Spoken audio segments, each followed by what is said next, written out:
Welcome everybody to the Cardboard Crash Course. My name's Ethan, and today we're talking about the Emirates of Hacan. This is a faction in the Twilight Imperium 4th edition base game and upgraded by the Prophecy of Kings expansion. This is an incredibly exciting episode because it's the 25th, and that means that it's the last. At least until they add more factions. Or Twilight Imperium 5th edition comes out?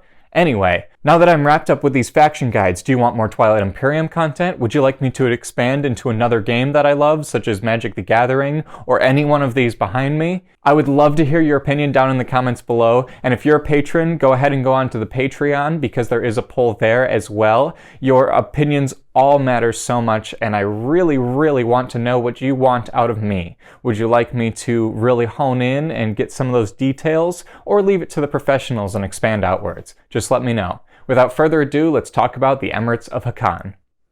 Here we have the Emirates of Hacan faction sheet. The Emirates are a conglomerate of different groups amongst the Hacan's home system surfaces.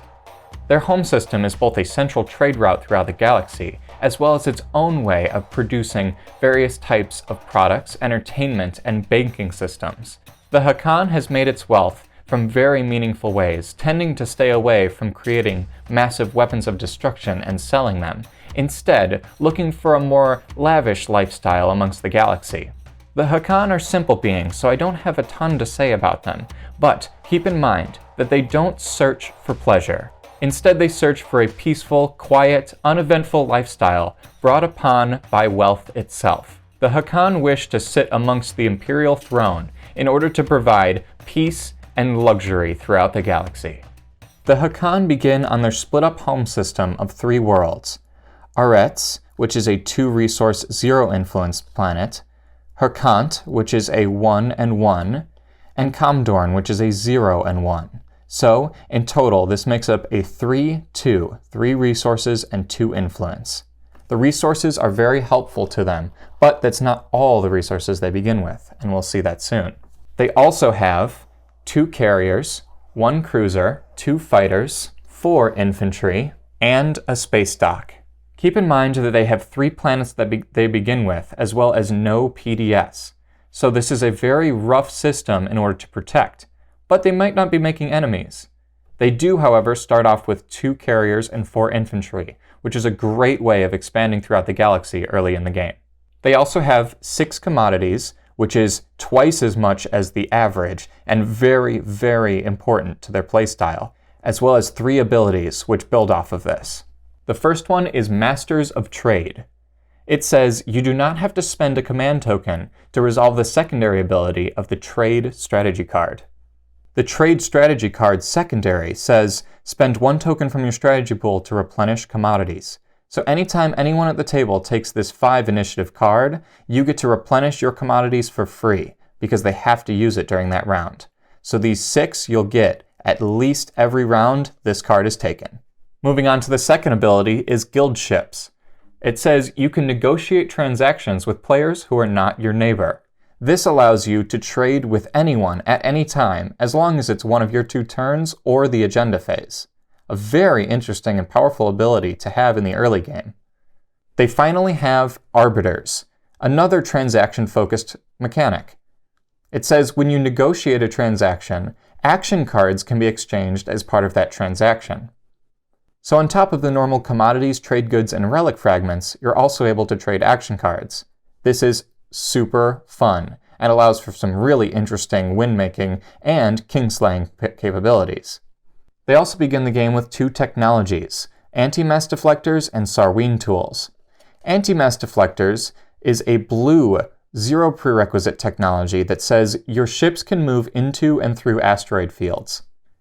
Also, when other players' units use Space Cannon against your units, apply -1 to the result of each die roll. If I'm completely honest, this doesn't play much into their playstyle, but is a nice little addition for travel. Sarween Tools, however, does. It says, when 1 or more of your units use production, reduce the combined cost of the produced units by 1. So, the more you use production, and the more you spend all the trade goods that they have, the more you save. Small little discounts, but they're powerful nonetheless. Let's keep going.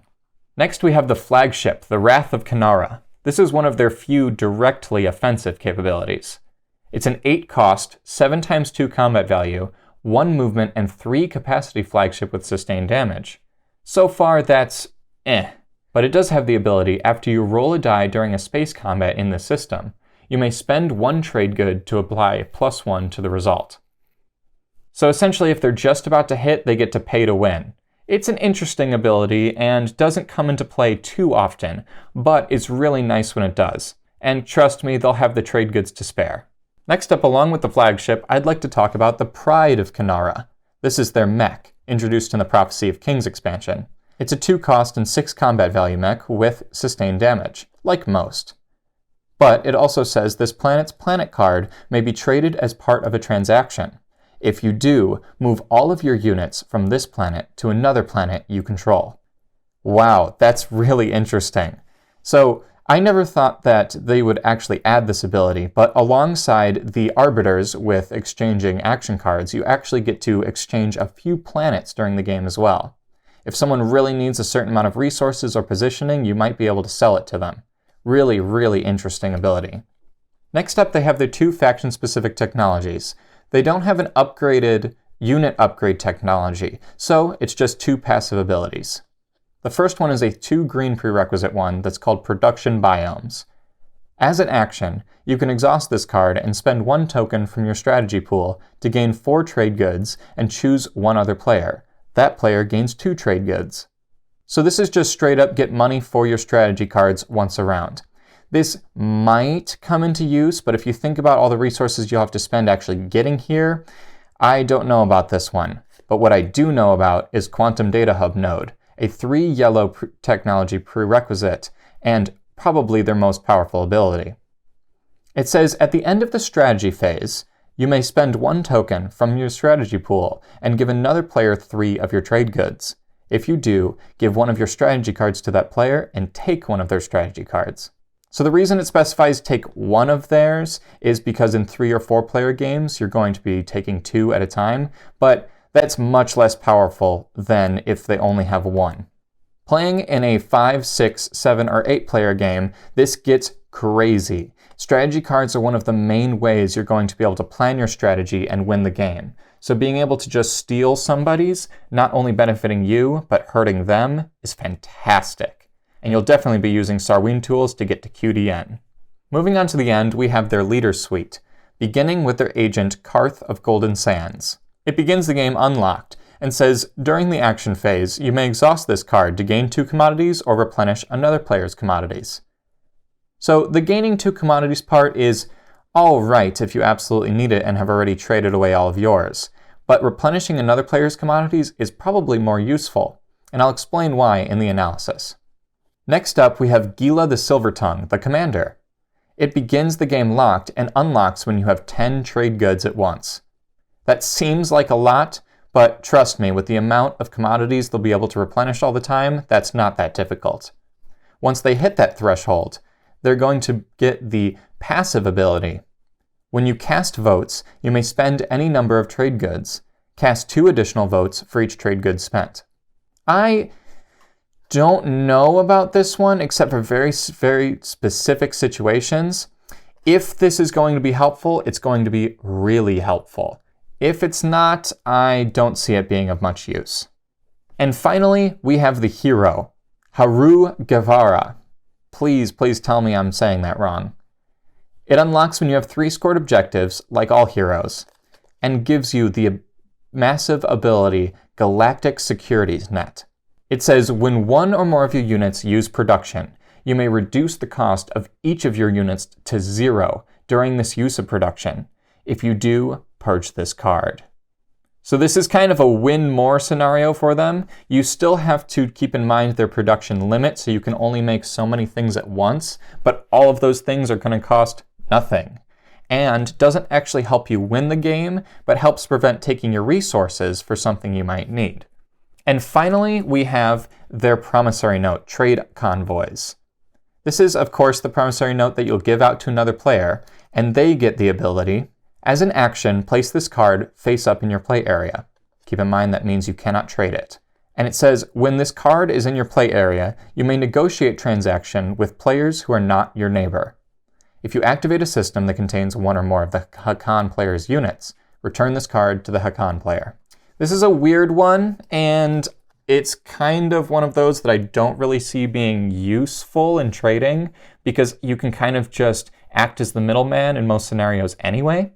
But in the off chance that you would feel comfortable being protected and they would feel comfortable being in control of their trades, this might be useful.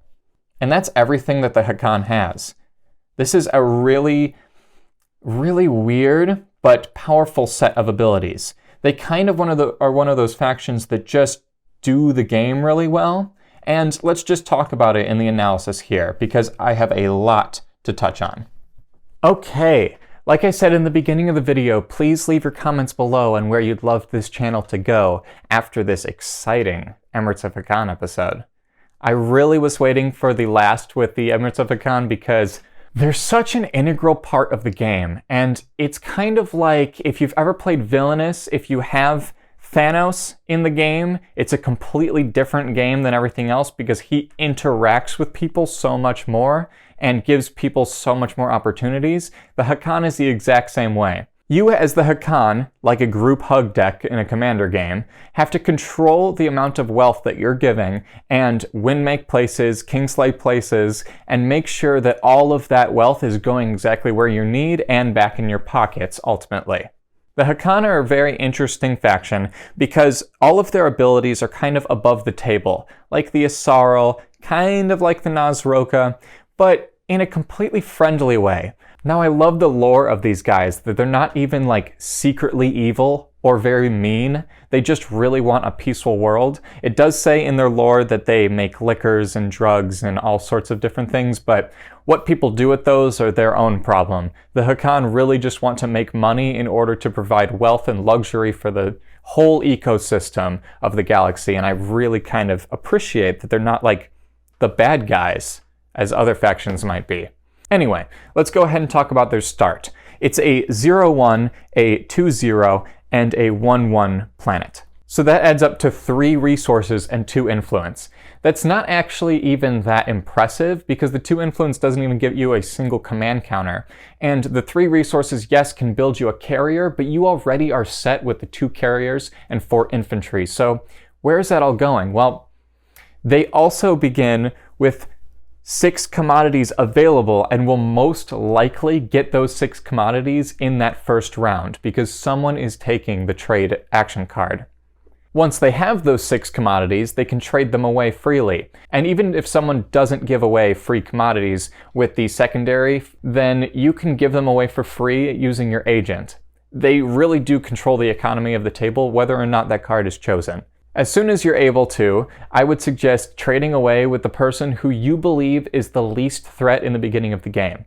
Someone who does very little with trade goods themselves and builds not as massive fleets. You don't want to immediately be giving a ton of resources to someone like the Barony of Letnev, Necrovirus, or Volwraith Cabal, but someone like the Asarl tribes who mostly play the game above the table, or even someone who you would want to be trading with, like the Empyrean, are definitely good trading partners right away, and using that agent on them is great round 1.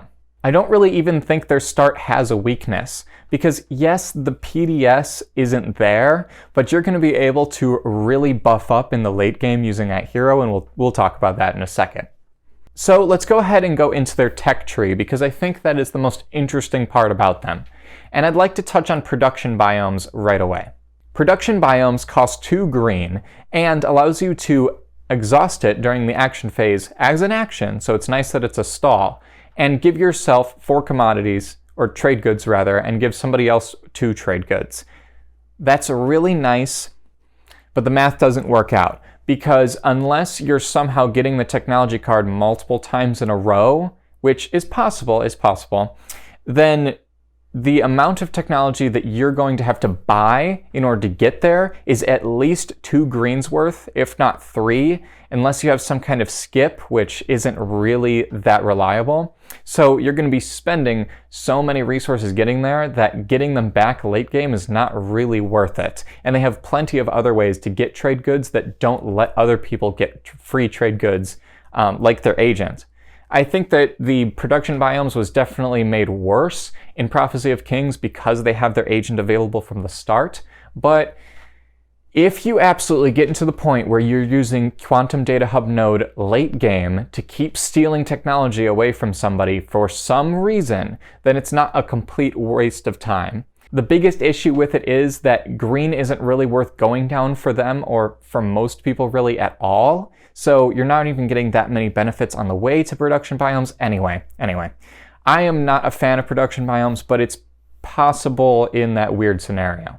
Quantum Data Hub node, however, don't play a game without it. QDN is largely considered one of the most powerful cards in the entire game, alongside things as the mirror computing from the Mentech Coalition.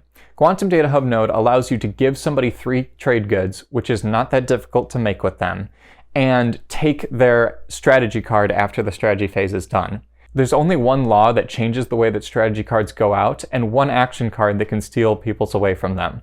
This is a super powerful ability, and if somebody's sitting on Mechatol Rex and is just about to win the game, you can just be the king of the table and take Imperial from them. You can even then take Imperial during that game round and use what they thought was going to be their benefit against them. This also works less defensively and more aggressively. Someone on the table may not have exactly what they need to win, but if they have something that you absolutely need in order to progress your way towards an objective, such as the technology card to get to gravity drive or whatever for positioning, you can just take it. Just spend 3 trade goods and steal exactly what you need. It's actually insane. The strategy cards are like the only ways to be able to do what it says on them. So if you want 3 command counters, or to be able to lock down a planet or whatever, 3 trade goods. That's all it costs. So I can't just tell you to do that immediately though. It's 3 yellow prerequisites, which is not that easy to get to.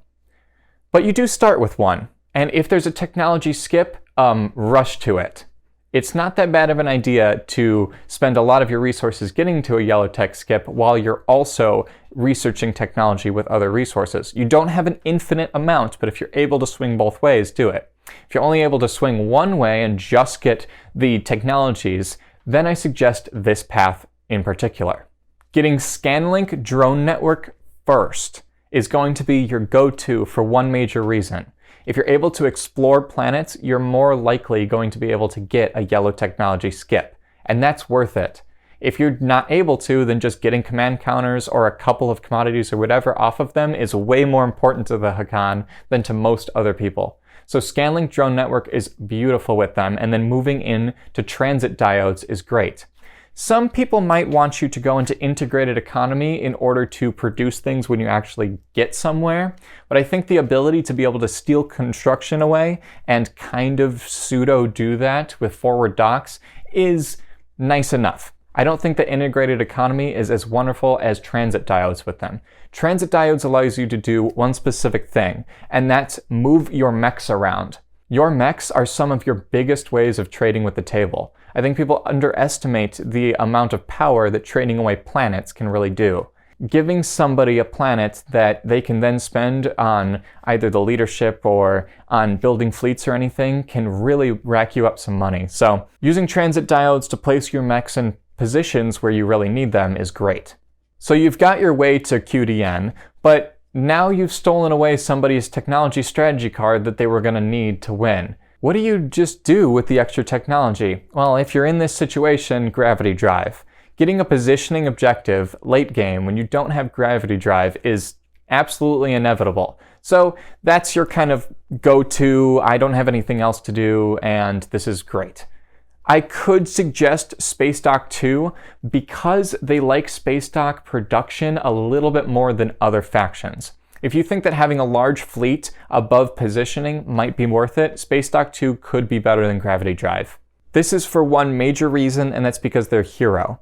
Their hero is fantastic, however, it's still limited by the production limit. Everything costs nothing, which is fantastic, but you still can only make so much. And a regular space dock is pretty limited, especially on your home system, which has 0, 2, or 1 as resource values. Upgrading that and especially preparing for that hero by moving everything into your fleet pool is great. Keep in mind you also have to hold on to fleet pool limits. You're not the barony. So speaking of all those limitations, is their hero then bad? No, I don't think so at all. Being able to lock down a specific planet, even if you just make a whole bunch of infantry, is great. Any amount of money that they can save will power up their flagship, QDN, their trading capabilities, and their commander. This is all just a win-win for them. Even if you just save a couple of bucks, use it. So the Emirates of Hacan in general really like technology in order to get to Quantum Data Hub node. Imperial to be able to get those secret objectives and kind of secretly do the game because they have so much money. And just all in all, just really play Twilight Imperium well. It's kind of like the Soul where they just passively get more resources. The Hacan passively get more trade goods, more resources in a different way. And I think that giving this to a new player, yes, it might be a little bit confusing for them to be able to trade with the entire table. But yeah, it's less confusing than like the Cabal. So yeah, hand them Emirates. I think it's great.